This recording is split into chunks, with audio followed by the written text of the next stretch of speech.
पहले सृष्टि रचना का ज्ञान होना अति आवश्यक है। और भाइयों और बहनों, ये सृष्टि रचना एक बार नहीं, दो बार नहीं, हमने 100 बार सुननी पड़ेगी और 100 बार हमने समझनी पड़ेगी, क्योंकि ये भक्ति मार्ग की नींव है, फाउंडेशन है। और जब तक नींव अच्छे से नहीं भरी जाएगी तब तक उसके ऊपर स्ट्रक्चर खड़ा नहीं किया जा सकता। तो भाइयों और बहनों, सृष्टि रचना को लेकर परम पूज्य सतगुरु रामपाल जी ने हमें बताया कि सर्वप्रथम कबीर परमेश्वर जी ने, जो सर्व ब्रह्मांडों के रचयिता हैं, सारी सृष्टि के सर्जनहार हैं, उन्होंने सर्वप्रथम एक अनामी लोक की रचना की। उस अनामी लोक को अनामे लोक भी कहा जाता है, और अनामी लोक को परमेश्वर ने अविनाशी लोक के रूप में रचा, जो कभी भी उत्पत्ति और प्रलय में नहीं आता है। उस अनामी लोक में कबीर परमात्मा स्वयं ही सिंहासन पर विराजमान हुए, जिस कारण से कबीर परमेश्वर को अनामी पुरुष भी कहा जाता है। अनामी लोक में सिंहासन पर विराजमान कबीर परमेश्वर के एक रोम यानी एक बाल में इतनी रोशनी है जैसे शंखों सूर्य, शंखों चंद्रमा मिला दो, इससे भी कहीं ज्यादा नूर तेज। उसके बाद कबीर परमेश्वर जी ने नीचे 3 और अविनाशी लोकों की रचना करने की योजना बनाई। सर्वप्रथम कबीर परमेश्वर जी ने अगम लोक की रचना की, और अगम लोक में कबीर परमात्मा स्वयं ही विराजमान हुए, अपने रूप को रूपांतरित करते हुए, यानी अपनी रोशनी को थोड़ा हल्का करते हुए। और उस अगम लोक में विराजमान होने के कारण कबीर परमेश्वर को अगम पुरुष की संज्ञा दी गई। उस अगम लोक में कबीर परमेश्वर के एक रोमकूप यानी एक बाल में इतनी रोशनी है जैसे खरबों सूर्य, खरबों चंद्रमा मिला दो, इससे भी कहीं ज्यादा। उसके बाद कबीर परमेश्वर जी ने तीसरा लोक रचा, अलख लोक। अलख लोक में विराजमान होने के कारण कबीर परमेश्वर को अलख पुरुष की संज्ञा दी गई, और स्वयं ही परमात्मा अलख लोक में सिंहासन पर विराजमान हुए, अपने नूर को, अपने तेज को थोड़ा हल्का करते हुए। और उस अलख लोक में कबीर परमेश्वर के एक रोमकूप यानी एक बाल में इतनी रोशनी है, इतना नूर है जैसे अरबों सूर्य और अरबों चंद्रमा, इससे भी कहीं ज्यादा रोशनी। उसके बाद कबीर परमेश्वर ने चौथा लोक सत्यलोक रचा, और सत्यलोक में विराजमान होने के कारण कबीर परमेश्वर जी को सत्य पुरुष की संज्ञा दी गई। और सत्यलोक में सिंहासन पर विराजमान कबीर परमेश्वर के एक रोमकूप यानी एक बाल में इतनी रोशनी है, इतना नूर है जैसे करोड़ चंद्रमा और इतने ही सूर्य, इससे भी कहीं ज्यादा तेज नूर कबीर परमेश्वर के शरीर से निकल रहा है। कबीर परमेश्वर सतलोक में विराजमान होने के कारण सत्य पुरुष कहलाए, और चारों लोकों में, अनामी लोक में, अगम लोक में, अलख लोक में और सतलोक में कबीर परमात्मा स्वयं ही विराजमान होते हैं। उसके बाद कबीर परमेश्वर ने सर्वप्रथम सतलोक में सृष्टि रचना करने की योजना बनाई। सर्वप्रथम कबीर परमात्मा जी ने अपने एक वचन से 16 द्वीपों की रचना की। उसके बाद अपने 16 वचनों से अपने 16 पुत्रों की उत्पत्ति की, और अपने प्रत्येक पुत्र को एक एक लोक में रहने का आदेश दिया। उसके बाद कबीर परमात्मा ने सतलोक में और बहुत सारी रचना अपनी शब्द शक्ति से, अपनी वचन शक्ति से की। एक मीठे पानी का मानसरोवर भी बनाया। उसके बाद कबीर परमात्मा ने अपने 12वें नंबर के पुत्र अचिंत से कहा कि बेटा, अब आप मेरे द्वारा दी गई वचन शक्ति से आगे सतलोक में रचना करो। अचिंत ने कबीर परमेश्वर जी से वचन शक्ति प्राप्त करके और सतलोक में अन्य रचना करने के लिए सर्वप्रथम एक हंस आत्मा की उत्पत्ति की, जिसका नाम अक्षर पुरुष रखा। गीता जी अध्याय 15 श्लोक नंबर 16 में जो 2 भगवान बताए गए हैं, क्षर पुरुष और अक्षर पुरुष, ये वही अक्षर पुरुष है जिसकी उत्पत्ति सतलोक में हुई थी। अक्षर पुरुष सतलोक में बने मानसरोवर में जाकर सो जाता है और कई युगों तक बाहर नहीं आता है, क्योंकि सतलोक में श्वासों से जीवन नहीं है, वहाँ पर एक तत्व से, नूर तत्व से शरीर बना हुआ है। जब कई युगों तक अक्षर पुरुष मानसरोवर से बाहर नहीं आया तो अचिंत ने कबीर परमेश्वर से अर्ज की कि पिताजी, अक्सर पुरुष मानसरोवर में जाकर सो गया है और आगे सृष्टि नहीं रची जा रही है। तब कबीर परमेश्वर ने कहा, बेटा तुम सृष्टि रच भी नहीं सकते, समर्थ का काम उसी को साजे और करे तो मूर्ख बाजे। बच्चों, तुम्हें ये छोटा सा एक ट्रेलर दिखाना था कि जो काम परमात्मा कर सकता है वो जीव नहीं कर सकता। और आगे तुम मेरी किसी भी प्रकार की रचना में किसी भी प्रकार से बाधा उत्पन्न करने का प्रयास मत करना, तुम्हें तुम्हारी औकात से परिचित करवाया गया है। उसके बाद कबीर परमेश्वर ने उस मानसरोवर के जल को अपने हाथ में लेकर अपनी वचन शक्ति से एक अंडा बनाया। उस अंडे में कबीर परमेश्वर ने एक आत्मा प्रवेश की और अक्षर पुरुष को जगाने के लिए अंडा मानसरोवर में छोड़ दिया। अंडा गड़गड़ाहट की आवाज करते हुए मानसरोवर में अंदर गया। गड़गड़ाहट की आवाज से अक्षर पुरुष की निंद्रा खुल गई। अक्षर पुरुष ने अंडे की ओर क्रोध से देखा, जिस कारण से अंडा फूट गया, दो भाग हो गया। उसमें से एक आत्मा निकली जिसको ज्योति निरंजन का नाम दिया गया, क्योंकि जिस समय वो अंडे से निकला उसमें नूर था, उसमें तेज था, उसमें रोशनी थी, जिस कारण से उसे ज्योति निरंजन कहा गया। यही ज्योति निरंजन आगे चलकर क्षर पुरुष भी कहलाएगा, काल भी कहलाएगा और गीता का ज्ञान देने वाला ये ब्रह्म भी कहलाएगा। कबीर परमेश्वर ने कहा कि अक्षर पुरुष तुम निंद्रा में थे, तुम्हें जगाने के लिए ये सब कुछ किया गया है, आप दोनों मानसरोवर से बाहर आओ। उसी समय दोनों आत्मा ज्योति निरंजन और अक्षर पुरुष मानसरोवर से बाहर आ जाते हैं और कबीर परमेश्वर ने उनको आज्ञा दी कि आप दोनों अपने भाई अचिंत के लोक में रहो। दोनों अचिंत के लोक में रहने लग जाते हैं। उसके बाद कबीर परमेश्वर जी ने शतलोक में अन्य रचना की और अपनी अनंत आत्माओं को उत्पन्न किया, जो आत्मा आज इस काल के साथ 21 ब्रह्मांड में फंसी हुई हैं, अपना कर्म दंड भोग रही हैं। हम पहले वहीं शतलोक में थे, तो परमेश्वर ने असंख्य आत्माओं को अपनी वचन शक्ति से, शब्द शक्ति से उत्पन्न किया। सभी को रहने के लिए अलग अलग मकान दिए, महल दिए, द्वीप दिए, पृथ्वी दी, विमान दिए, घूमने फिरने के, मौज मस्ती के, पिकनिक के सर्व साधन उपलब्ध करवाए। सर्व सुख हम आत्मा वहाँ पर भोगने लगी। सतलोक में ना कभी जन्म होता है, ना कभी मृत्यु होती है, ना कभी किसी को बुढ़ापे का कष्ट भोगना पड़ता है, ना वहाँ कोई काम धंधा करना पड़ता है। वहाँ पर नैष्कर्म्य भक्ति है, बिना किए सब कुछ कबीर परमेश्वर के आशीर्वाद से आत्माओं को मिलता है। ना वहाँ कोई राग द्वेष, ईर्ष्या, छल कपट, धोखाधड़ी, विश्वासघात, मनमुटाव, चोरी जारी, नशा, मांसाहार कुछ भी नहीं है। वो सत्य लोक है, वहाँ पर सुख ही सुख है, क्योंकि वो सुख सागर है। वहाँ पर मैथुन क्रिया नहीं है, वहाँ पर वचन से, शब्द से संतान उत्पत्ति होती है। हम सभी आत्मा वहाँ पर सर्व सुख भोगने लगी। काफी समय बीत जाने के बाद इस ज्योति निरंजन के मन में, जिसको परमेश्वर ने अंडे से उत्पन्न किया था, जो अचिंत के द्वीप में रह रहा था, उसके मन में एक दोष आया कि मेरे बाकी भाई एक एक द्वीप में अलग अलग रह रहे हैं और हम 3 भाई एक द्वीप में रह रहे हैं, ये जगह मेरे लिए कम है। ये सोचकर उसने शतलोक में एक पैर पर खड़ा होकर तप करना शुरू कर दिया। उसे पता चला कि तप करने से राज्य प्राप्त होता है। अलग से राज्य प्राप्ति की इच्छा लेकर उसने तप करना शुरू कर दिया।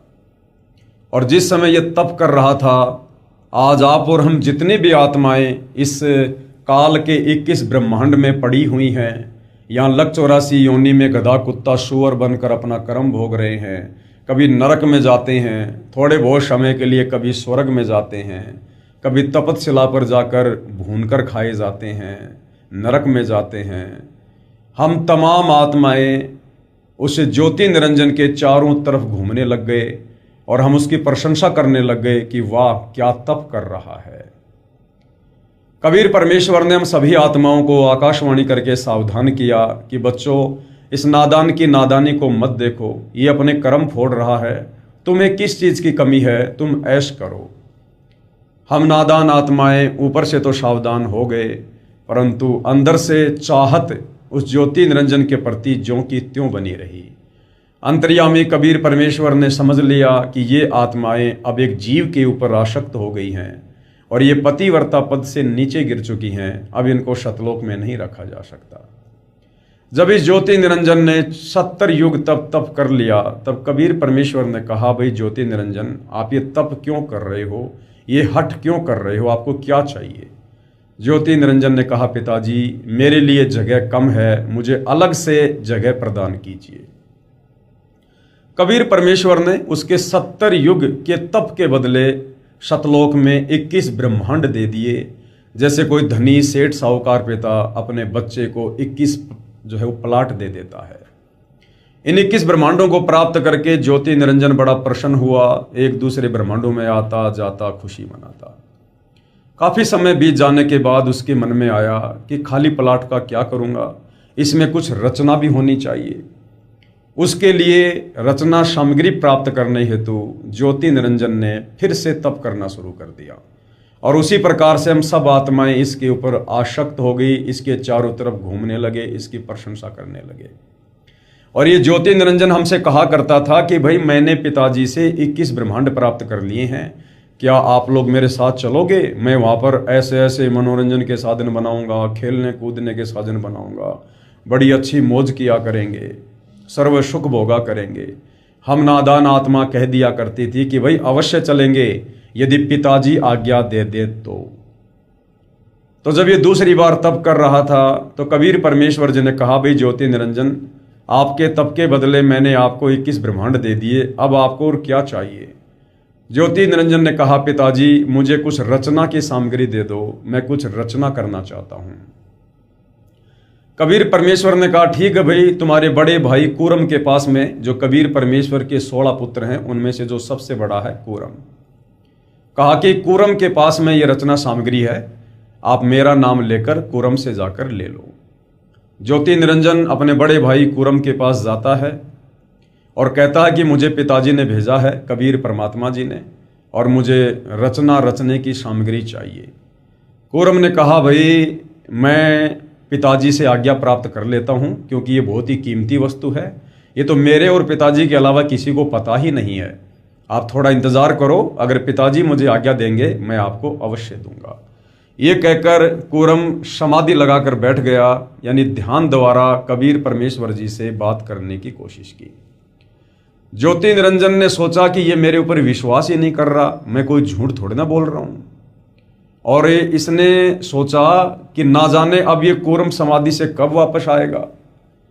तो ज्योति निरंजन ने उसको समाधि से बाहर लाने के लिए, उसका ध्यान तोड़वाने के लिए उसके मुकुट को पकड़कर हिलाया, और जैसे ही कूरम के मुकुट को हिलाया उसमें से 3 गुण निकले, रजगुण, सतगुण, तमगुण। ये तीनों गुण उस समय सूक्ष्म रूप में थे, बीज रूप में थे, कूरम के मुकुट में थे। जिस प्रकार एक बड़ का पेड़ होता है, बरगद का वृक्ष होता है, और हम देखते हैं कि यदि उसको आगे से आगे बढ़ने के लिए जगह मिल जाए तो वो कई किलोमीटर में फैल सकता है, कई एकड़ में फैल सकता है। लेकिन वो बड़ का जो वृक्ष है वो पैदा किससे हुआ? वो एक बीज से पैदा हुआ, और कई एकड़ में फैले हुए बरगद के पेड़ का जो बीज होता है वो राई के बीज से भी छोटा होता है, क्योंकि वो सूक्ष्म होता है, वो बीज रूप में होता है।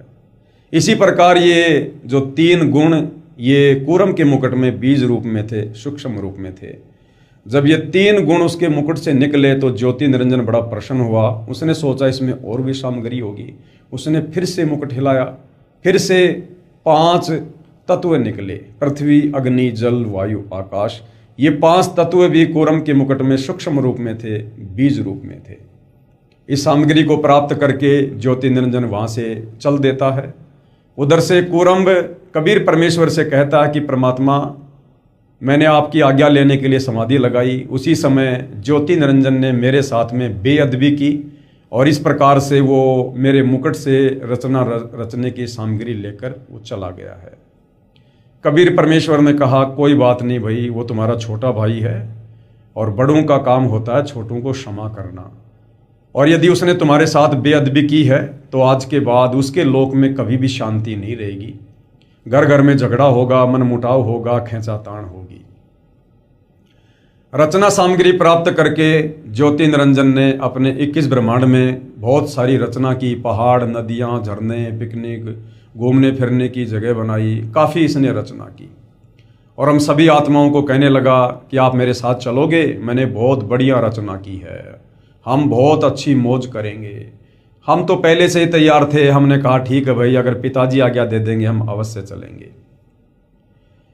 काफ़ी समय बाद में ज्योति निरंजन ने सोचा कि मैंने 21 ब्रह्मांड भी प्राप्त कर लिए हैं, मैंने रचना भी रच ली है, अब मेरे अकेले का मन नहीं लग रहा, कुछ आत्मा होनी चाहिए। ये सोचकर ज्योति निरंजन ने फिर से तप करना शुरू कर दिया और उसने 64 युग तप किया। जब 64 युग तप कर लिया तो कबीर परमेश्वर ने कहा कि ज्योति निरंजन, मैंने आपको 21 ब्रह्मांड दे दिए, रचना की सामग्री दे दी, अब आपको और क्या चाहिए। ज्योति निरंजन ने कहा, पिताजी मेरे अकेले का मन नहीं लगता, मुझे कुछ आत्माएं दे दो। कबीर परमात्मा ने कहा, भाई ज्योति निरंजन, तेरे तप के बदले अगर तुझे और प्लाट चाहिए तो मैं दे सकता हूं, परंतु ये आत्मा जो मेरा अंश है, मेरे वचन से उत्पन्न है, मैं ये किसी भी कीमत पर नहीं दे सकता। लेकिन कबीर परमात्मा को पता था कि ये आत्माएं इसके ऊपर आसक्त हो चुकी हैं और ये पतिव्रता पद से नीचे गिर चुकी हैं, मेरे हृदय से नीचे उतर चुकी हैं, इनको शतलोक में नहीं रखा जा सकता। तो कबीर परमेश्वर ने कहा, भाई ज्योति निरंजन, यदि कोई अपनी इच्छा से तेरे साथ में जाना चाहता है तो मैं मना नहीं करूंगा, भेज दूंगा। तो ज्योति निरंजन ने कहा कि पिताजी बहुत सी आत्मा हैं जो मेरे साथ में जाने को तैयार हैं। परमेश्वर ने कहा, भाई मेरे सामने हाँ बरवा दे। कबीर परमात्मा और ज्योति निरंजन दोनों हम उन तमाम आत्माओं के पास आ जाते हैं जो पहले से ही काल के ऊपर आसक्त थे, ज्योति निरंजन के ऊपर आसक्त थे। कबीर परमेश्वर ने कहा, भाई कौन कौन हंस आत्मा है जो इस ज्योति निरंजन के 21 ब्रह्मांडों में जाना चाहते हैं। किसी ने भी हाथ खड़ा नहीं किया, सन्नाटा छा गया। अपने पिता के सामने किसी की भी बोलने की हिम्मत नहीं हुई। कबीर परमात्मा ने कहा, भाई ज्योति निरंजन, आप तो कह रहे थे कि बहुत सारी आत्माएं मेरे साथ जाने को तैयार हैं, या तो कोई भी हाथ नहीं भर रहा। उसी समय सर्वप्रथम एक हंस आत्मा ने हाथ खड़ा किया और कहा, पिताजी मैं इसके साथ में जाना चाहता हूं। उसके बाद देखम देखा सभी हंस आत्माओं ने नीची गर्दन करके ऊपर हाथ खड़े कर दिए कि कहीं सारी मौज सारी लूट ये अकेली हंस आत्मा ही ना लूट ले और हम पीछे रह जाएं। तो कबीर परमेश्वर ने ज्योति निरंजन से कहा, भाई ज्योति निरंजन, आप अपने 21 ब्रह्मांडों में जाओ, जिन जिन आत्माओं ने आपके साथ जाने की स्वीकृति दी है मैं उनको आपके पास में भेज दूंगा। ज्योति निरंजन अपने 21 ब्रह्मांडों में चला जाता है। पीछे से कबीर परमेश्वर ने जिस हंस आत्मा ने सर्वप्रथम हाथ खड़ा किया था, स्वीकृति दी थी, उसको एक युवा सुंदर लड़की का रूप बनाया और बाकी तमाम आत्माओं को जिन्होंने हाथ खड़े किए थे उनको सूक्ष्म बनाकर और उस युवा लड़की के अंतःकरण में फीड कर दिया। उस लड़की का नाम उन्होंने आदि माया रखा, आष्ट्रा रखा। आगे चलकर ये अष्टंगी कहलाई, ये दुर्गा कहलाई, ब्रह्मा विष्णु महेश की माता कहलाई। और कबीर परमेश्वर ने उस दुर्गा से, आदि माया से कहा कि बेटी, मैंने सभी आत्माओं को तेरे अंतःकरण में डाल दिया है, सूक्ष्म रूप में, बीज रूप में। ज्योति निरंजन जितनी आत्मा चाहे तू वचन से उतनी आत्मा उत्पन्न कर देना। और कबीर परमेश्वर ने अपने पुत्र सहजदास से कहा कि बेटा, आप अपनी बहन को ज्योति निरंजन के पास छोड़कर आ जाओ और सर्व बातें बता देना। सहजदास जी ने ऐसा ही किया, पिता की आज्ञा प्राप्त करके अपनी बहन आदि माया को लेकर और ज्योति निरंजन के पास जाकर छोड़कर आ गया और सर्व बातें बता दी कि परमेश्वर ने इस बहन को वचन शक्ति दे रखी है, आप जितनी आत्मा चाहोगे ये उत्पन्न कर देगी। उस समय तक कबीर परमेश्वर ने उस युवा लड़की को स्त्री इंद्री नहीं लगाई थी, क्योंकि शतलोक में किसी को भी स्त्री इंद्री या पुरुष इंद्री नहीं है, वहां पर मैथुन क्रिया नहीं है, वहां पर शब्द से संतान उत्पत्ति होती है। सहजदास वहां से आ जाता है। पीछे से ज्योति निरंजन के मन में बकवाद आती है, विषय वासनाओं से ग्रस्त हो जाता है उस हंस आत्मा के युवा लड़की वाले निखरे हुए रूप रंग को देखकर।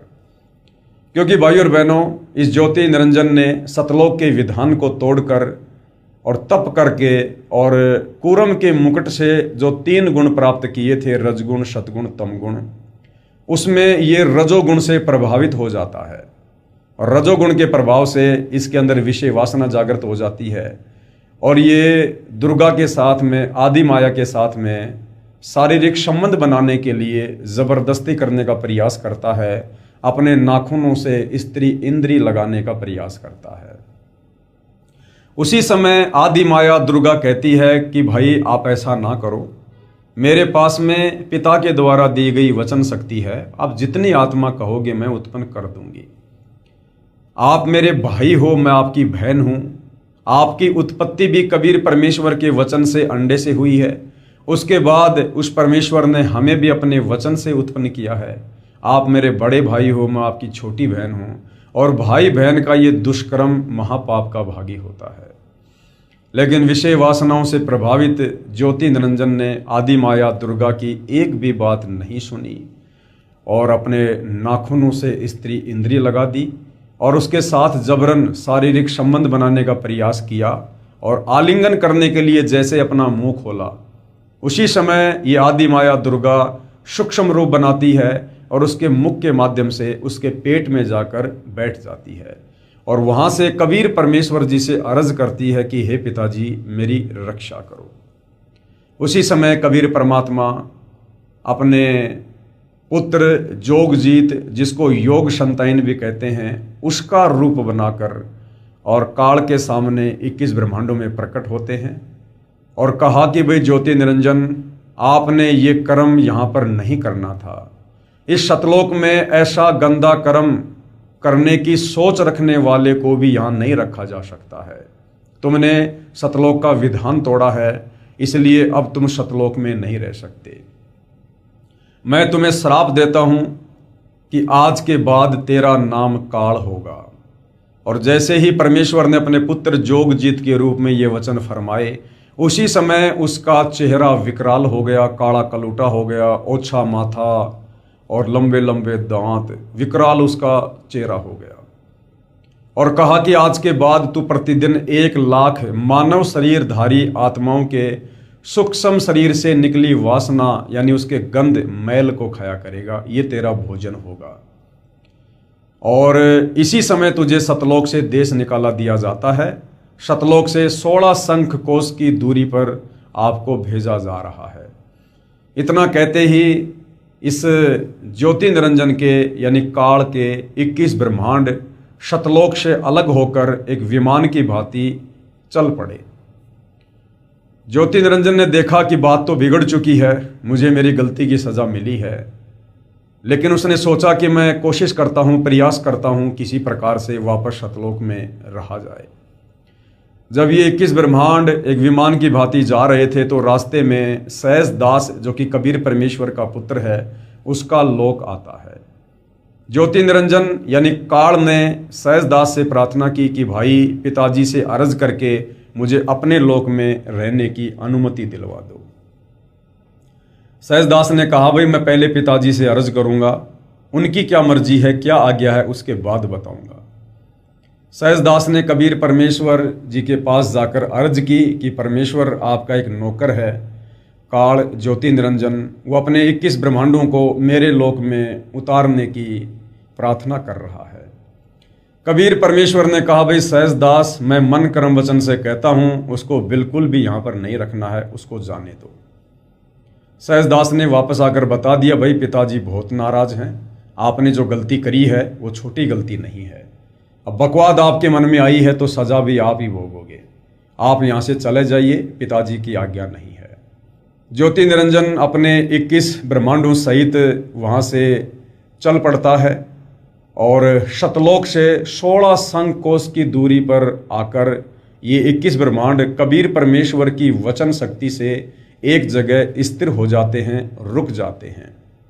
वैज्ञानिक जिसे गुरुत्वाकर्षण का नाम देते हैं, असल में वो कबीर परमेश्वर जी की वचन शक्ति है।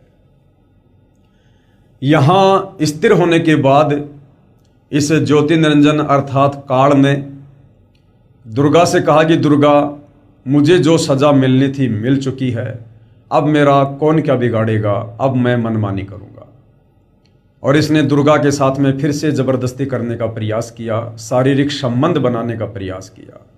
दुर्गा ने फिर अपने बचाव में इससे प्रार्थना की, अर्ज की कि भाई देख, पहले तो आप मेरे बड़े भाई, मैं आपकी छोटी बहन, उसके बाद मैं आपके पेट से उत्पन्न हुई हूँ, मैं आपके पेट से बाहर आई हूँ, आप मेरे पिता हुए, मैं आपकी बेटी हुई, और बाप बेटी का, भाई बहन का ये दुष्कर्म शोभा नहीं देता है, ये महापाप का कारण बनता है। मुझे पिता ने वचन शक्ति दे रखी है, आप जितनी आत्मा कहोगे मैं उत्पन्न कर दूंगी, आप ये मैथुन क्रिया शुरू ना करो, इससे जीव बहुत ज़्यादा दुखी हो जाएंगे। लेकिन काल ने दुर्गा की एक भी बात नहीं सुनी और ज़बरदस्ती दुर्गा के साथ विवाह किया और उसके बाद शारीरिक संबंध बनाए। और इस काल ने दुर्गा के साथ शारीरिक संबंध बनाकर 3 पुत्रों की उत्पत्ति की, ब्रह्मा विष्णु महेश की। इसने अपने 21 ब्रह्मांडों को 5 महाब्रह्मांडों में सेट कर रखा है। 20 ब्रह्मांडों को 5-5 करके 4 महाब्रह्मांडों में सेट कर रखा है, और एक ब्रह्मांड इसने स्वयं के लिए रखा हुआ है जिसका आकार एक महाब्रह्मांड के बराबर है, जो सबसे ऊपर है, जिसको ब्रह्मलोक कहते हैं, जहाँ पर ये स्वयं रहता है और वहाँ पर यह तपतशिला बनाकर जीवों को भून भून कर खाता है, उनकी वासना निकाल कर खाता है, जैसा कि इसको श्राप लगा हुआ है। वहीं पर इसने 3 गुप्त स्थान बना रखे हैं, एक रजोगुण क्षेत्र है, एक सतोगुण क्षेत्र है और एक तमोगुण क्षेत्र है। जब इसने रजोगुण युक्त पुत्र की उत्पत्ति करनी होती है, तभी उस रजोगुण क्षेत्र में स्वयं महाब्रह्मा का रूप बना लेता है और अपनी पत्नी दुर्गा को महासावित्री रूप में रखता है, और पति पत्नी व्यवहार करके जो संतान उत्पन्न करता है वो रजोगुण से युक्त हो जाती है, उसका नाम ये ब्रह्मा रख देते हैं। दूसरे शतोगुण क्षेत्र में ये काल स्वयं महाविष्णु का रूप धारण करता है और अपनी पत्नी दुर्गा को महालक्ष्मी रूप में बनाता है, और उस शतोगुण क्षेत्र में जो ये दोनों मिलकर पति पत्नी व्यवहार करके जो संतान उत्पन्न करते हैं उसका नाम विष्णु रखते हैं, और वो ऑटोमेटिक शतोगुण से युक्त हो जाती है। तीसरा तमोगुण क्षेत्र है, जहाँ पर संतान उत्पन्न करने के लिए ये काल स्वयं महाशिव रूप में यानी सदाशिव रूप में आ जाता है, सदाशिव का रूप बना लेता है और अपनी पत्नी दुर्गा को महापार्वती रूप बनाता है, और वहाँ पति पत्नी व्यवहार से जो संतान उत्पन्न होती है उसको तमोगुण से युक्त करके और शंकर का नाम दे दिया जाता है। इस प्रकार काल और दुर्गा दोनों ने मिलकर, इस दुर्गा को प्रकृति भी कहा जाता है, गीता अध्याय 14 श्लोक नंबर 3 और 4 में इसका उल्लेख है।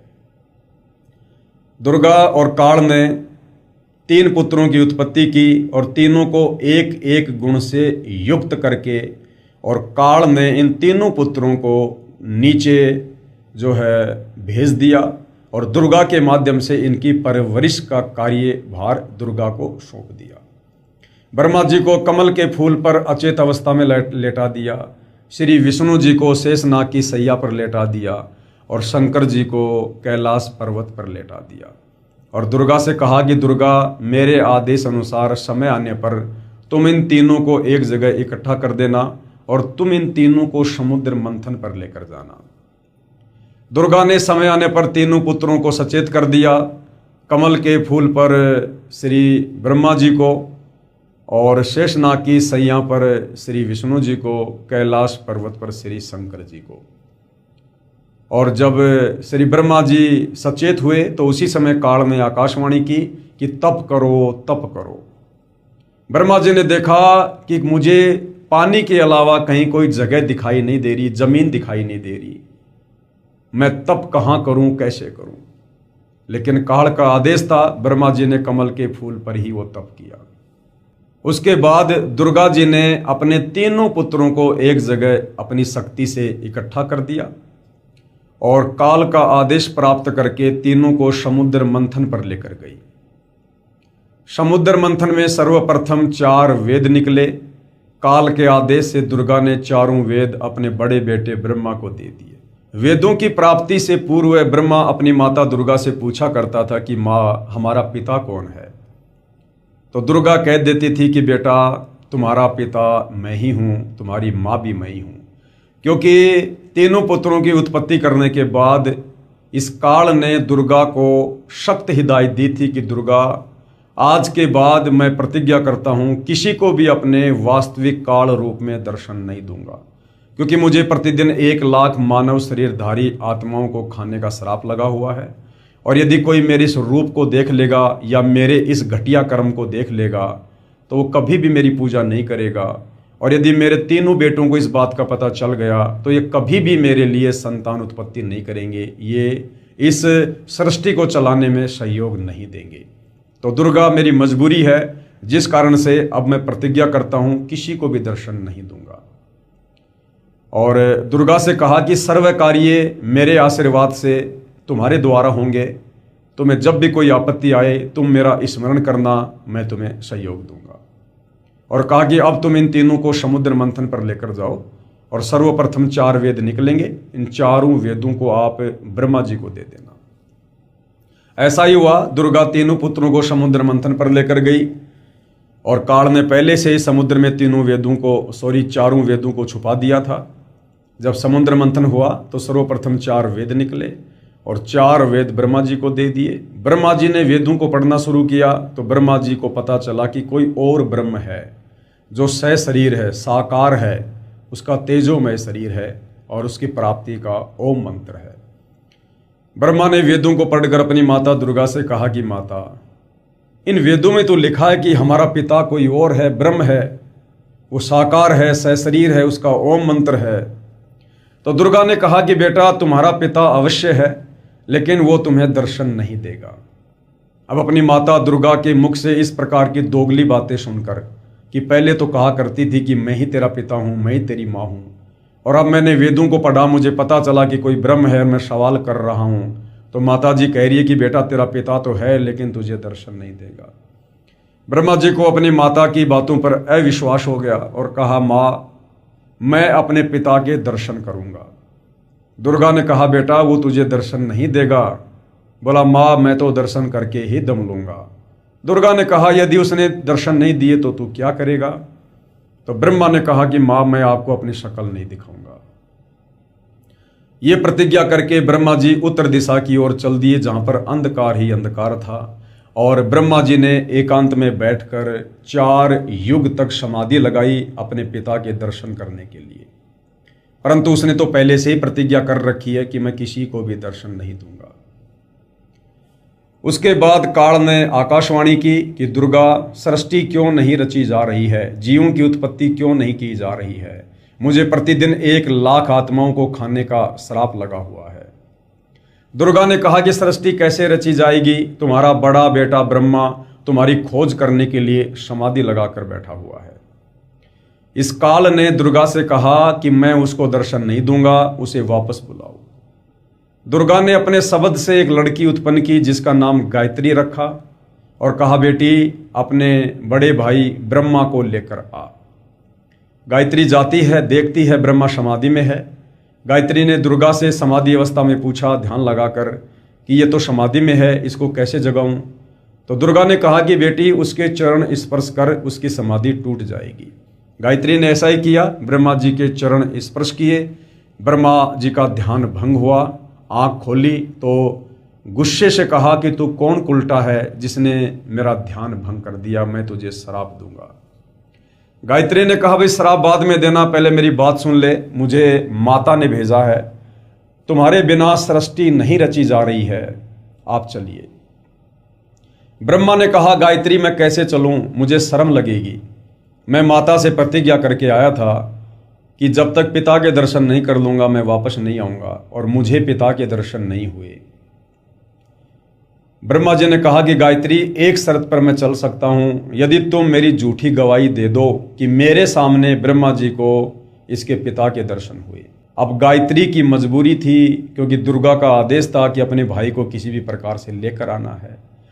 तो गायत्री ने सोचा, अगर मैं झूठी गवाही दे दूंगी और यदि ब्रह्मा जी सच सच बता देगा तो मुझे अकेले को दंड मिलेगा। ये सोचकर गायत्री ने कहा कि मेरी एक शर्त है, आपने मेरे साथ में शारीरिक संबंध बनाने पड़ेंगे, सेक्स करना होगा। ब्रह्मा जी ने ऐसा ही किया। उसके बाद गायत्री ने सोचा कि क्यों ना एक गवाह और तैयार किया जाए। ये सोचकर गायत्री ने अपनी वचन शक्ति से एक लड़की उत्पन्न की जिसका नाम पोहपति रखा, और पोहपति से कहा कि आप हमारी इस प्रकार से गवाही देना कि ब्रह्मा को उसके पिता के दर्शन हुए हैं। पोहपति ने भी वही सोचा कि कहीं मैं इनकी झूठी गवाही दे दूं और बाद में माता जी को सच का पता चले तो अकेली मेरी पिटाई हो जाए। तो पोहपति ने भी वही शर्त रखी कि यदि ब्रह्मा मेरे साथ में शारीरिक संबंध बनाएगा तो मैं झूठी गवाही दूंगी। दोनों की मजबूरी थी, ऐसा ही हुआ। ब्रह्मा जी ने पोहपति के साथ भी शारीरिक संबंध बनाए, रति क्रिया की, और ब्रह्मा जी ने दोनों को बता दिया था कि यदि माता जी पूछे कि यदि तुम्हारे सामने ब्रह्मा को उसके पिता ने दर्शन दिए हैं तो उसका स्वरूप बताओ कैसा है। तो ब्रह्मा जी ने वेदों को पहले ही पढ़ लिया था और वेदों में लिखा था कि वो सहशरीर है, तेजो में शरीर है, मनुष्य आकार में है। तो ब्रह्मा जी ने कहा यदि माता जी पूछे तो तुम इस प्रकार से बता देना कि वो जो ब्रह्म है वो सहशरीर है, साकार है, मानव सदृश्य है और उसके शरीर का बहुत तेज है। तीनों दुर्गा जी के पास में आ जाते हैं। दुर्गा ने कहा बेटा ब्रह्मा, क्या तुझे तेरे पिता ब्रह्म ने दर्शन दिए? ब्रह्मा ने कहा कि हाँ माँ, मुझे मेरे पिता ने दर्शन दिए। यानी भाई और बहनों, इस तीन लोक की सृष्टि में सबसे पहला झूठ श्री ब्रह्मा जी ने बोला अपनी माता जी से। अब दुर्गा नाराज हुई उस ज्योति निरंजन से, काल से, अपने पति से कि मुझे तो कह रहा था कि मैं किसी को दर्शन नहीं दूंगा और ये कह रहे हैं कि हमें दर्शन हुए हैं। ये सोचकर दुर्गा ने ध्यान लगाया तो काल ने आकाशवाणी की कि दुर्गा, मैंने किसी को कोई दर्शन नहीं दिए हैं, ये तीनों झूठ बोल रहे हैं। उसी समय दुर्गा वापस आई और उन तीनों से कहा भाई, तुम्हारे पिता ने मुझे आकाशवाणी की है और कहा कि मैंने तो दर्शन दिए नहीं, तुम तो झूठ बोल रहे हो। उसी समय ब्रह्मा जी का चेहरा उतर गया और शर्म के मारे नीची गर्दन करके हंसने लगा और कहने लगा माता जी, मेरी मजबूरी थी, मैं क्या करता। मैं जाते समय प्रतिज्ञा करके गया था कि जब तक पिता के दर्शन नहीं होंगे मैं आपको शक्ल नहीं दिखाऊंगा। मुझे आपके पास आने में शर्म लग रही थी, इसलिए झूठ बोलना पड़ा। दुर्गा गुस्से में हुई और ब्रह्मा जी को श्राप दे दिया कि तूने अपनी माँ से झूठ बोला है, इसलिए मैं तुझे श्राप देती हूँ कि जगत में तेरी कोई पूजा नहीं करेगा। यही कारण है भाइयों और बहनों, आज आपको संसार में श्री ब्रह्मा जी की पूजा करता हुआ कोई भी नहीं मिलेगा। केवल राजस्थान के पुष्कर में ब्रह्मा जी का एक छोटा सा मंदिर है, उसके अलावा ब्रह्मा जी का कहीं कोई मंदिर नहीं है, ना ब्रह्मा जी की विशेष कोई पूजा करता है, क्योंकि दुर्गा का श्राप लगा हुआ है। उसके बाद गायत्री, जिसने झूठी गवाही दी थी, दुर्गा ने उसको श्राप दिया कि तू पृथ्वी लोक पर गाय बनेगी और तेरे कई कई सांड जो है वो पति होंगे। ऐसा ही हुआ। उसके बाद जो पोहपति थी, जिसने झूठी गवाही दी थी, दुर्गा ने उसको भी श्राप दिया कि तू गंदी जगह पर पैदा होगी, तू एक पौधा बनेगी, तेरा नाम केवड़ा केतकी होगा और तेरे फूल किसी भी प्रकार से शुभ कार्यों में काम नहीं आएंगे। हरियाणा में केवड़ा केतकी को कुशोंदी कहते हैं, जो गंदी जगहों पर पैदा होती है, जिसके फूल किसी काम नहीं आते। जब दुर्गा ने तीनों को श्राप दे दिया, उसके बाद में काल ने आकाशवाणी की कि दुर्गा, इस 21 ब्रह्मांड में किसी को भी श्राप देने का तुझे कोई अधिकार नहीं है, तूने गलती की है। ये 21 ब्रह्मांड मैंने सतलोक में कबीर परमेश्वर से तप करके प्राप्त किए हैं और तुमने इन बच्चों को इनकी गलती पर श्राप देकर बहुत गलत किया है। अब मैं तुझे भी दंड दूंगा, तुझे भी श्राप दूंगा और तुझे श्राप देता हूं कि द्वापर युग में तू द्रौपदी बनेगी और तेरे भी 5 पति होंगे। तो भाई और बहनों, द्वापर युग में हम जो महाभारत की कथा सुनते हैं और उसमें जो द्रौपदी है, जिसके 5 पति थे पांडव, ये वही द्रौपदी है, ये दुर्गा का अंश अवतार थी। उसके बाद दुर्गा ने कहा भाई काल, हम अपने पिता परमेश्वर कबीर साहिब से गद्दारी करके, धोखा करके, पतिव्रता पद से नीचे गिरकर बहुत बड़ी गलती कर चुके हैं, हम तेरे जाल में फंस चुके हैं। अब भाई हमारी मजबूरी है, तू जैसा नाच नचाएगा हम नाचेंगे। उसके बाद दुर्गा अपने दूसरे नंबर के पुत्र विष्णु जी के पास जाती है और कहती है कि बेटा, तेरे बड़े भाई को तो तेरे पिता ने दर्शन दिए नहीं हैं, आप भी अपने पिता के दर्शन करके देख लो। बाद में सृष्टि रचना का कार्य शुरू करना है, कहीं बाद में जाके आप बीच में बाधा उत्पन्न करो। माता की आज्ञा प्राप्त करके विष्णु जी भी अपने पिता के दर्शन करने के लिए पाताल लोक में चल देते हैं, एकांत में समाधि लगाकर ध्यान लगाने के लिए। पाताल लोक पर शेषनाग का आधिपत्य था। शेषनाग ने देखा कि मेरे लोक में बिना मेरी अनुमति के ये बेधड़क होकर कौन पुरुष आ रहा है। ऐसा सोचकर शेषनाग ने अपने 1000 फणों से जहर की फुकार मारी और श्री विष्णु जी का पूरा शरीर काला पड़ गया, नीला पड़ गया जहर के कारण। विष्णु जी ने सोचा कि ये नादान व्यक्ति, मैंने इसको कुछ कहा नहीं, कुछ हानि मैंने इसको पहुंचाई नहीं, और बेवजह बेमतलब इसने मेरा शरीर बिगाड़ दिया, इसको मजा चखाना चाहिए। और विष्णु जी जैसे उसके साथ युद्ध करने के लिए आगे बढ़े, उसी समय उसके पिता ज्योति निरंजन काल ने आकाशवाणी की कि बेटा विष्णु, अभी तुम इसको कुछ मत कहो, इसका बदला मैं तुझे द्वापर युग में दूंगा, जब तू श्री कृष्ण रूप में अवतार धारण करके जाएगा। उस समय ये काली दह में यानी जमुना जी में कालिया नाम का नाग होगा, और उस समय तू इसका जो है ये बदला लेना। अभी तुम वापस चले जाओ और अपनी माता को सच सच बता देना, अगर झूठ बोला तो तुम्हारा भी वही हाल होगा जो ब्रह्मा जी का हुआ। विष्णु जी वापस आए। दुर्गा जी ने पूछा, बेटा तुझे तेरे पिता ब्रह्म ने दर्शन दिए? विष्णु जी ने कहा कि माता जी मुझे पिताजी ने दर्शन नहीं दिए। दुर्गा बड़ी प्रसन्न हुई और कहा, बेटा तू सत्यवादी होगा और जगत में तेरी पूजा होगी, ये मेरा आशीर्वाद है। विष्णु जी बड़ा प्रसन्न हुआ। उसके बाद दुर्गा अपने तीसरे नंबर के पुत्र शंकर जी के पास जाती है और बोली, बेटा तेरे दोनों भाइयों को तो तेरे पिता ने दर्शन दिए नहीं, आप भी कोशिश करके देखना चाहो तो देख लो, बाद में सृष्टि रचना का कार्य शुरू करना है। शंकर जी थोड़े समझदार निकले इस मामले में।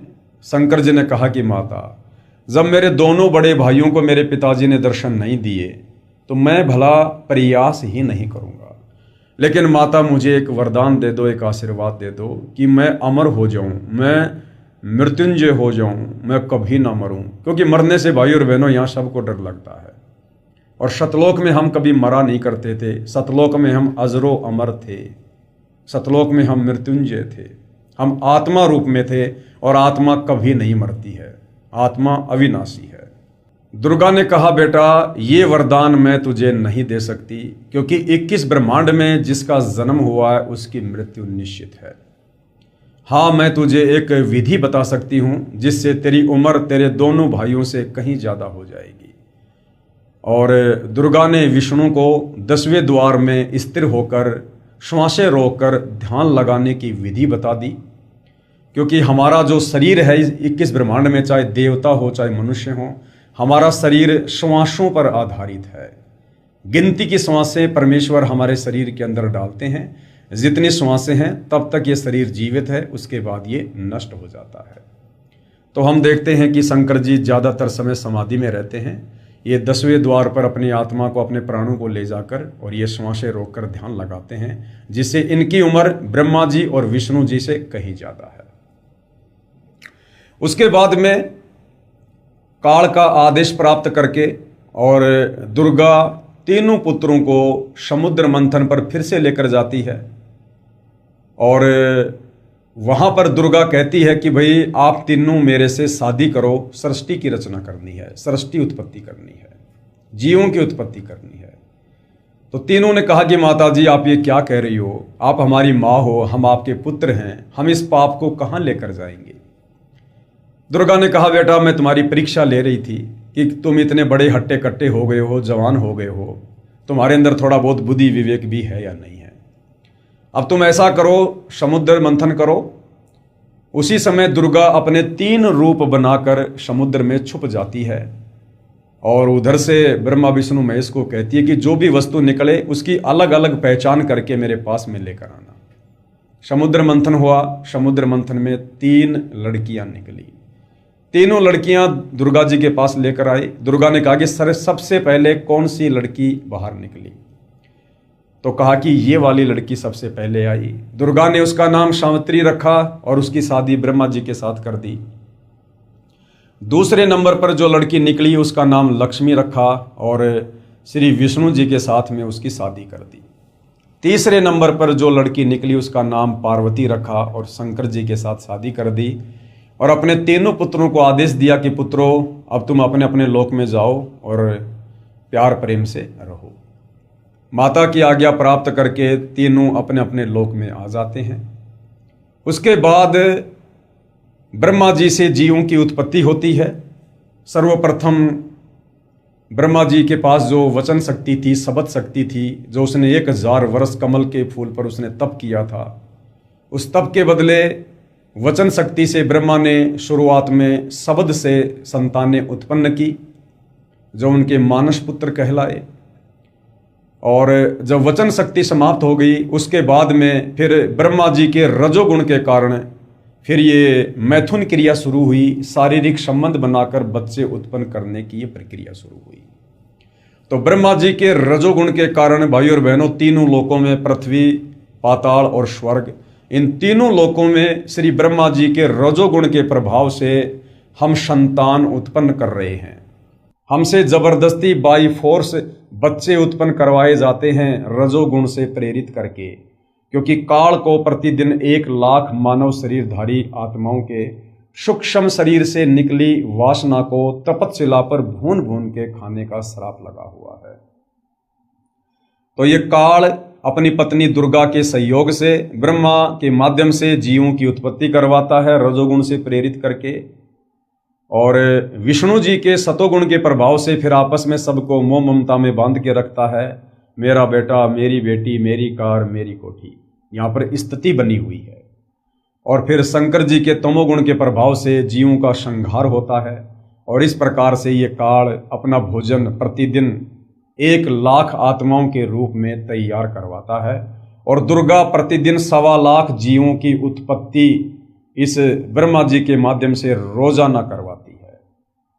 इस प्रकार से भाइयों और बहनों, इस काल बलि के किस ब्रह्मांड में, ये एक ब्रह्मांड में सृष्टि क्रम चल रहा है। अब आप जीवों को समझ में आ गया होगा भाइयों और बहनों, यहां पर सारा का सारा जो खेल है ये इस काल बलि के भोजन के लिए हो रहा है। हम आए थे यहां पर ये सोचकर कि हम काल के साथ 21 ब्रह्मांड में सुख भोगेंगे, हम मौज मस्ती करेंगे, लेकिन भाइयों और बहनों, हम उस भयंकर कर्म की सजा भोग रहे हैं जो कर्म हमने नादानी में सतलोक में किया था, अपने कबीर परमेश्वर से ध्यान हटाकर। और जब ये ज्योति निरंजन वहां पर तप कर रहा था, हम इसके ऊपर आसक्त हो गए, यानी पतिव्रता पद से नीचे गिरने की हमने ये सजा पाई है। और उधर से इस काल ने सतलोक में हट किया, तप किया, अपने परमेश्वर को दुखी किया और इस आदि माया दुर्गा के साथ में जबरदस्ती करने का प्रयास किया, जिसके चलते इसको श्राप लगा। ये काल कहलाया, 1 लाख आत्माओं का रोजाना भोजन करेगा, ये श्राप लगा।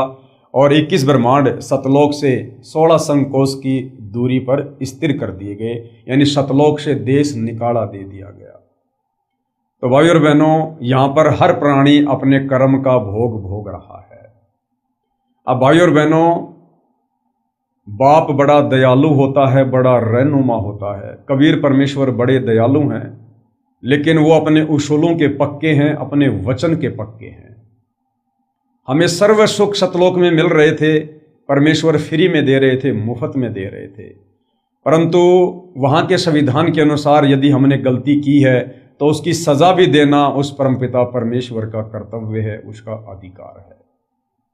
तो हम यहाँ पर अपना कर्म भोग रहे हैं, फिर भी वो मालिक दयालु है, अपनी आत्माओं के दुख को देख नहीं सकता।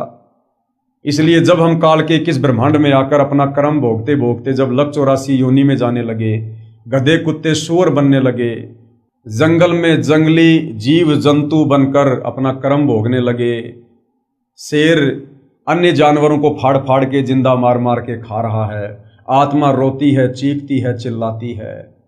इधर हम कुत्ते बनकर शरीर पर खुजली, टांग टूट जाए, किसी ने लठ मार दिया, कमर टूट जाए, खुजली हो जाए, कीड़े पड़ जाएं, इस प्रकार से हम यहाँ पर अपना वो कर्म भोगने लगे। शुअर बनकर, कौवा बनकर हम गोबर खाने लगे, टट्टी खाने लगे, नरक में तरह तरह की यातना भोगने लगे।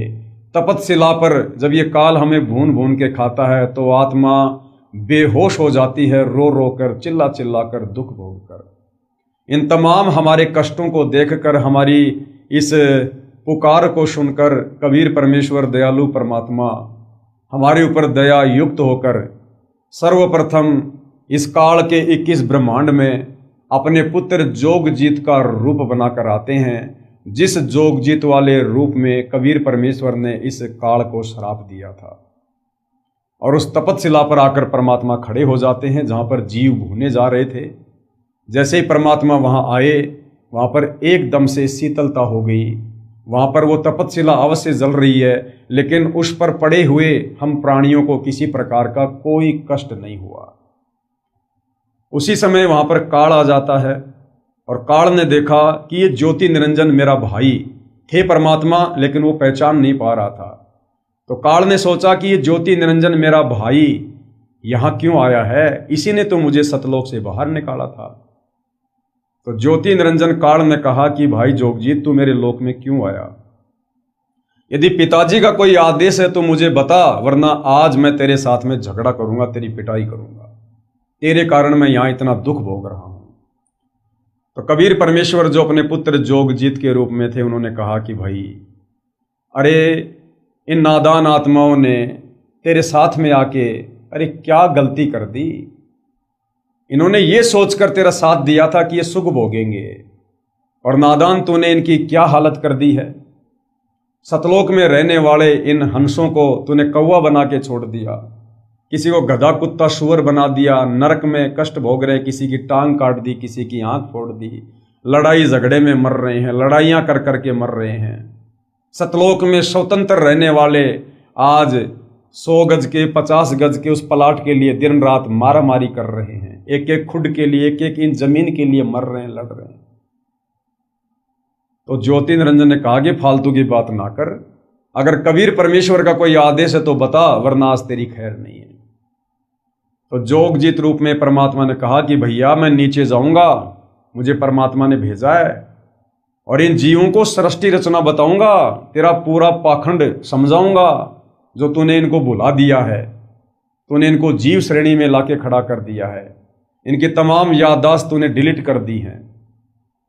मैं इनको सारी बातें बताऊंगा कि भाई तुम यहाँ के रहने वाले नहीं हो, तुम तो जगत सेठ कबीर परमेश्वर के बच्चे हो। तुम सतलोक में रहा करते थे, वहाँ ना कोई जन्म था, ना मृत्यु थी, ना लड़ाई झगड़ा था, ना गधा कुत्ता सुअर बनना था, सर्व सुख भोगने थे। और तुम जब ये काल सतलोक में तप कर रहा था तो तुम अपनी नादानी के चलते इसके ऊपर आसक्त हो गए थे, जिस कारण से पतिव्रता पद से नीचे गिर गए और परमात्मा ने तुम्हें नीचे भेजा। और भाई अब मैं उस कबीर परमेश्वर की आज्ञा से आया हूं और मेरे पास में शब्द शक्ति है, तुम मेरे से नाम उपदेश लो, मैं तुम्हें वो मंत्र दूंगा जिस मंत्र की मर्यादा में रहकर तुम कमाई करोगे तो तुम मेरे साथ शरीर छोड़ने के बाद सतलोक वापस चल सकते हो। तो काल ने देखा कि ये जोगजीत तो मेरा सारा भांडा फोड़ देगा, तो पहले तो उसने जबरदस्ती की, लड़ाई झगड़ा करने का प्रयास किया, लेकिन वो परमेश्वर का सामना नहीं कर पाया।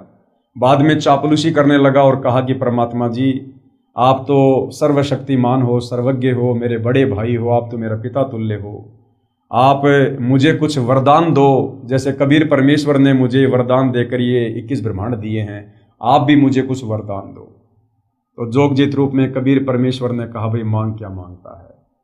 तो ज्योति निरंजन ने कहा कि 3 युगों में जीव कम लेकर जाना, सतयुग त्रेता द्वापर में जीवों को कम ले जाना सतलोक, और जब चौथा युग कलयुग आ जाए उस समय जितनी मर्जी आत्मा सतलोक ले जाना, मैं मना नहीं करूंगा।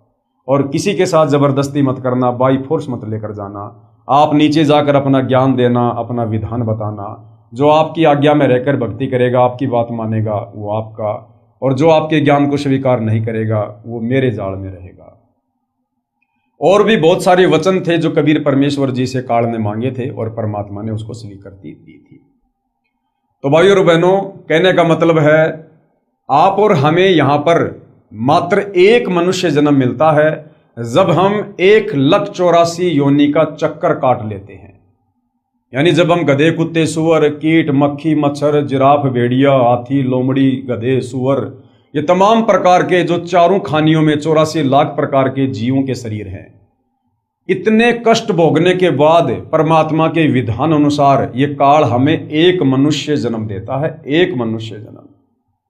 और ये मनुष्य जन्म आप और हमें केवल और केवल परमात्मा की प्राप्ति के लिए मिलता है, मोक्ष प्राप्ति के लिए मिलता है।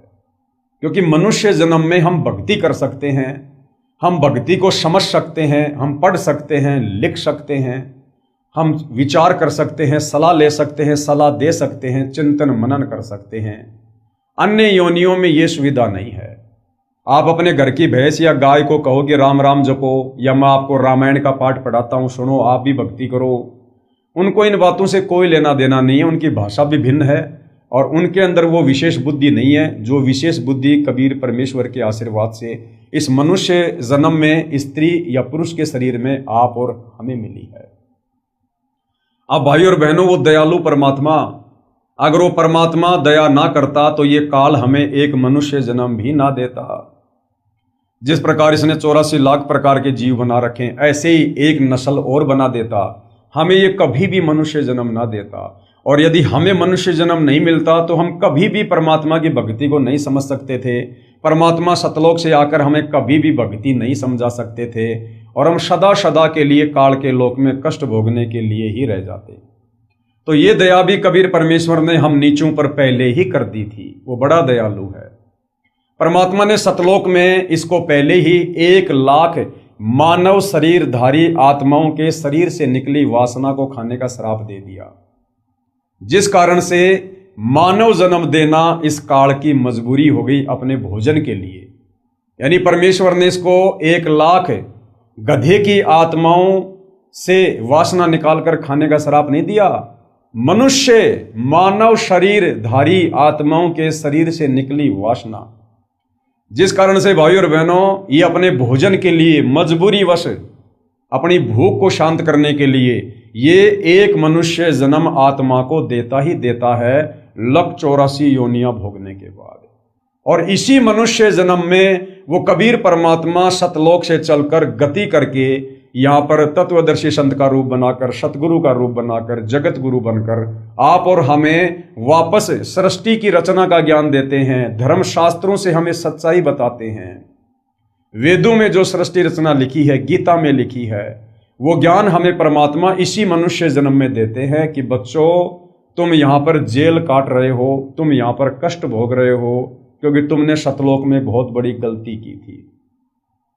और अब यदि तुम अपनी भूल सुधार कर लेते हो इस ज्ञान को समझकर, जो सृष्टि रचना हमें परमात्मा जी बताते हैं, जो सृष्टि रचना इस पवित्र पुस्तक ज्ञान गंगा में लिखी हुई है, सृष्टि रचना यही है जो आपने पहले सुनी कि हम पहले कहाँ रहते थे, हमारा पिता कौन है, हम सतलोक में क्या क्या सुख भोगा करते थे, और क्यों हम इस काल के जाल में फंसे, और कैसे हमें परमात्मा ने सतलोक से बाहर कर दिया, और आज हम यहाँ पर कैसा कैसा कष्ट भोग रहे हैं।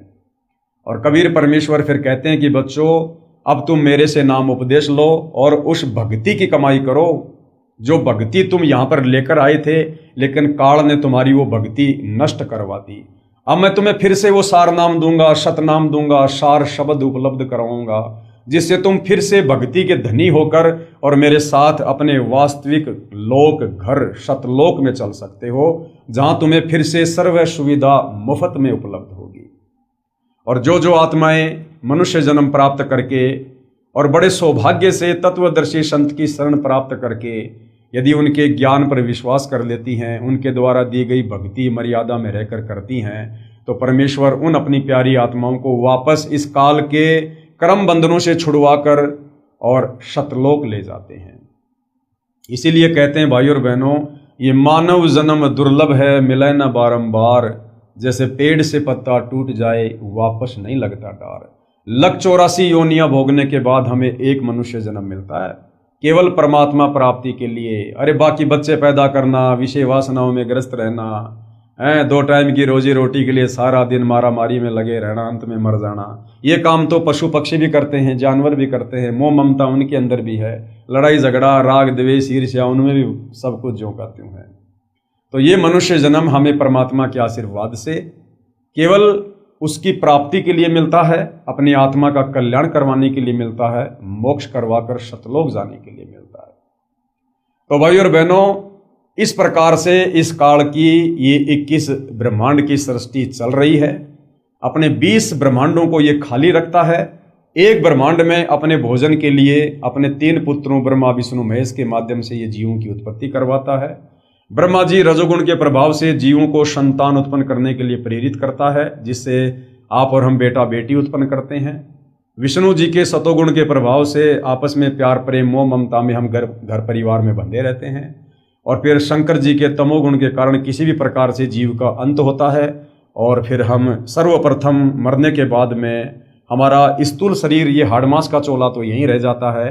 अंदर जो सूक्ष्म शरीर है, जो भी हम पूरे जीवन में कुछ भी खट्टा मीठा, नशा वगैरह, मांसाहार, जो भी हम कोई अच्छी बुरी गंदी सोच रखते हैं, उसका एक सूक्ष्म अंश उस सूक्ष्म शरीर में जमा होता रहता है।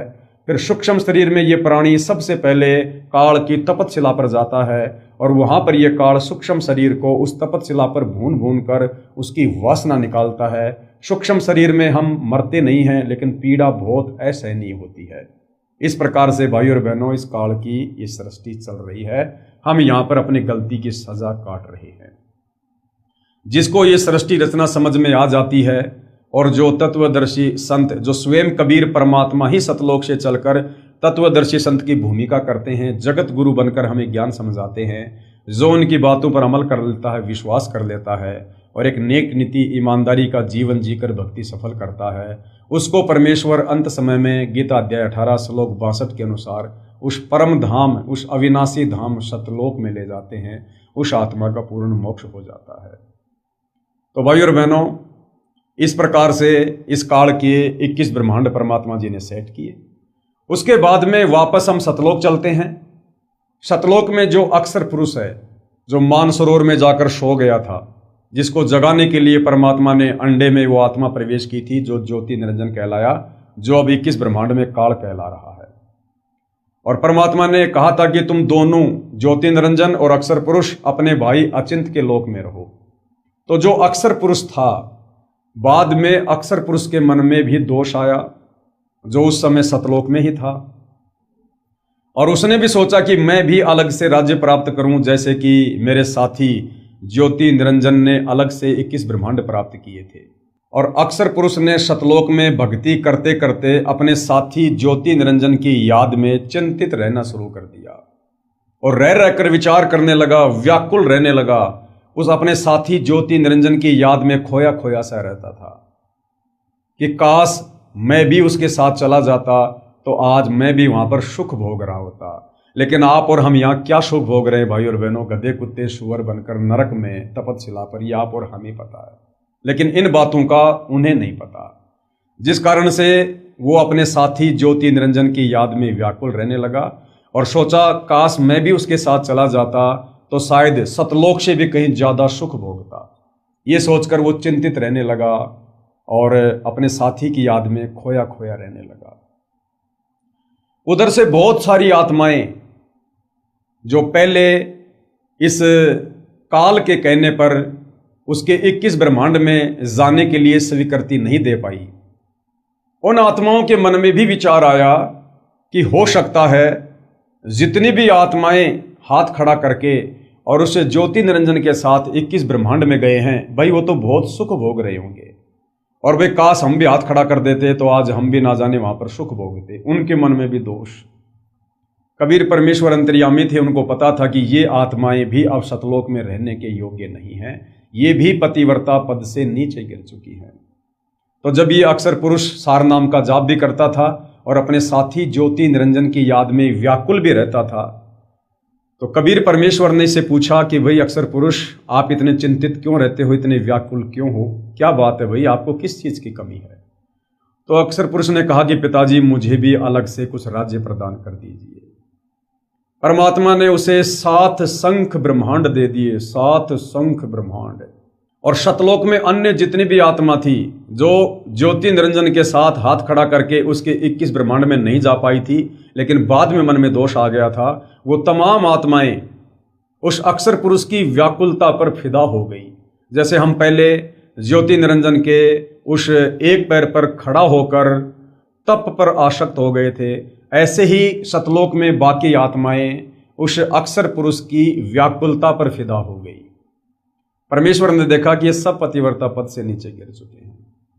अक्षर पुरुष ने कहा कि पिताजी, आपने मुझे सातसंग ब्रह्मांड तो दे दिए, लेकिन कुछ आत्माएं भी दे दो, मैं अकेला कैसे रहूंगा। तो परमेश्वर ने कहा कि भाई, ये आत्मा तो मेरा अंश है, ये तो मैं दे नहीं सकता। हाँ, यदि अपनी इच्छा से तेरे साथ कोई जाना चाहे तो मैं भेज दूंगा। कबीर परमेश्वर और अक्षर पुरुष उन तमाम आत्माओं के पास जाते हैं और कबीर परमात्मा कहते हैं, भाई कौन कौन हंस आत्मा है जो अक्षर पुरुष के साथ इसके सातसंग ब्रह्मांडों में जाना चाहते हैं। सर्वप्रथम एक हंस आत्मा ने हाथ खड़ा किया। परमेश्वर ने उसको युवा लड़की बनाया और उसका नाम ईश्वरी माया रखा, ईश्वरी माया। और बाकी सभी आत्माओं को जिन्होंने हाथ खड़े कर दिए थे अक्षर पुरुष के साथ जाने के लिए, उस ईश्वरी माया की देखा देखी तमाम आत्माओं को उसी प्रकार से सूक्ष्म रूप बनाया, बीज रूप, और ईश्वरी माया के अंतःकरण में फीड कर दिया और कहा, बेटी मैंने तुझे वचन शक्ति दे दी है, अक्षर पुरुष जितनी आत्मा चाहे तू उत्पन्न कर देना। और ईश्वरी माया को जो है अक्षर पुरुष के पास छोड़ दिया गया।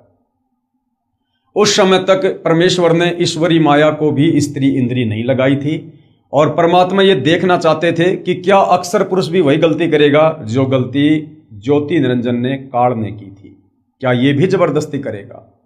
लेकिन अक्षर पुरुष ने ये गलती नहीं की। हाँ, अक्षर पुरुष ने वो गंध कर्म अवश्य किया, लेकिन ईश्वरी माया की सहमति से किया, उसने जबरदस्ती नहीं की जिस प्रकार काल ने जबरदस्ती की थी। तो दोनों ने एक दूसरे की सहमति से वहां पर आपस में शारीरिक संबंध बनाए, पति पत्नी व्यवहार किया, शादी की और संतान उत्पत्ति की, जिसके चलते अक्षर पुरुष के लोक में तपतशिला का कष्ट नहीं है। अक्षर पुरुष आत्माओं को खाता नहीं है क्योंकि उसको परमात्मा ने आत्मा खाने का श्राप नहीं दिया। बाकी अक्षर पुरुष में सारा का सारा सिस्टम, सुख है, दुख है, लड़ाई झगड़ा, मन मुटाव, काम धंधा, लक 84 योनियां, गधे कुत्ते सुअर बनकर कष्ट भोगना, जन्म मृत्यु में रहना, नरक भोगना, बाकी सारा का सारा कष्ट, सारी की सारी व्यवस्था ज्यों की त्यों है जो काल के 21 ब्रह्मांडों में है। और कबीर परमेश्वर ने अक्षर पुरुष को सातसंग ब्रह्मांड देकर सभी आत्माओं को ईश्वरी माया के अंतःकरण में फीड करके और शतलोक के एक कोने में उनको अलग से सेट कर दिया। यानी अपनी मर्जी से अक्षर पुरुष के लोक से कोई भी आत्मा, अक्षर पुरुष या ईश्वरी माया वापस सतलोक में नहीं आ सकते हैं। तो इस प्रकार से कबीर परमेश्वर जी ने सर्व सृष्टि की रचना की। सर्वप्रथम ऊपर के 4 लोक रचे, उसके बाद में काल को 21 ब्रह्मांड देकर सतलोक से बाहर निकाला। फिर अक्षर पुरुष को सातसंग ब्रह्मांड और बहुत सारी आत्माओं के साथ सतलोक के एक कोने में अलग से बांध दिया, जो सतलोक का ही एक हिस्सा है, परंतु वो अपनी मर्जी से सतलोक में वापस नहीं आ सकते। जैसे हम 21 ब्रह्मांड के प्राणी, ये काल या दुर्गा या ब्रह्मा विष्णु महेश अपनी मर्जी से कभी सतलोक नहीं जा सकते। तो इस प्रकार से कबीर परमेश्वर ने पूरे इस सृष्टि रचना को अंजाम दिया, जिसका जिक्र गीता जी अध्याय 15 श्लोक नंबर 1 से 4 में है कि अर्जुन, यदि कोई तत्वदर्शी महात्मा इस संसार रूपी पीपल के पेड़ की रचना को ज्यों का त्यों बता दे कि सृष्टि रचना कैसे हुई, कौन भगवान किस लेवल का है, समझ लेना वो तत्वदर्शी संत है और उसी की भक्ति से आत्मा का कल्याण होगा। तो भाई और बहनों, उस तत्वदर्शी संत की भूमिका खुद कबीर परमात्मा स्वयं ही करने के लिए धरती पर प्रकट होते हैं और वर्तमान में वह तत्वदर्शी संत सतगुरु रामपाल जी हैं। ये स्वयं सर्व सृष्टि रचनहार हैं, इन्होंने ये सारा खेल खेला था और आज इस कबीर परमेश्वर सतगुरु रामपाल जी के द्वारा बताई गई सृष्टि रचना, इनके तत्व ज्ञान पर विश्वास करके और इनके द्वारा दी गई सत भक्ति को अंतिम श्वास तक मर्यादा में रहकर सफल करके ही हम वापस शरीर छोड़कर शतलोक जा सकते हैं। अन्यथा भाइयों और बहनों, चाहे अक्षर पुरुष का लोक हो या चाहे काल के 21 ब्रह्मांड हो, यहाँ पर हम सजा ज्यों की त्यों गधे कुत्ते सुअर बनकर जन्म मरण और नरक ज्यों की त्यों हम यहाँ पर भोगते रहेंगे। तो भाइयों और बहनों, अब ये देखना आप और हमने है, क्योंकि जो सृष्टि रचना अभी आपने सुनी है ये सृष्टि रचना सतगुरु रामपाल जी ने अपने कर कमल से लिखित इस पवित्र पुस्तक ज्ञान गंगा में लिखी है। और ये सृष्टि रचना कोई मनमुखी नहीं है, ये कोई बनावटी नहीं है। ये सृष्टि रचना सर्व धर्मों के सर्व पवित्र धर्मशास्त्रों से ज्यों की त्यों ये प्रमाणित है। हिंदुओं के चारों वेद गीता जी इस सृष्टि रचना का समर्थन कर रहे हैं कि हाँ, ऐसे ही सृष्टि बनी है। पूरी राम कथा ज्यों की त्यों है।